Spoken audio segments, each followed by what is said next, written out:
My client has spent over $1 million on dementia care so far, and here's three things that absolutely were not worth the money. Number one, assisted living.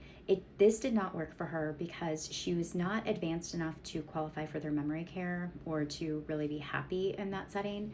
But assisted living, she needed more care. So she ended up paying for assisted living and then also having to pay for a lot of private duty care, and it would have made more sense financially for her to just remain in her home and then have more private duty care until she was far enough along that she could benefit from the memory care assisted living. So that's number one. Number two is a fancy pill dispenser. She had a fancy pill dispenser with a subscription. We loaded everything in there, but again, she just couldn't remember to take it. She would just remove them. She still wouldn't take them. Once again, she needed to benefit from more in-home care, more supervised medication management.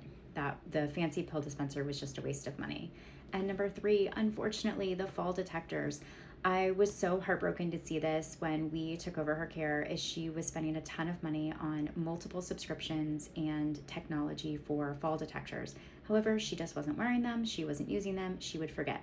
This is another place where she would have benefited from more steady in-home care, so they could have put it on her, the watch or the necklace, in the morning, and then if she was alone later on in the evening, she would have at least had it. She did have an instance where she fell and she wasn't found for some time. Even though she had all of this technology that should have helped alert someone, it just wasn't working for her with a dementia diagnosis.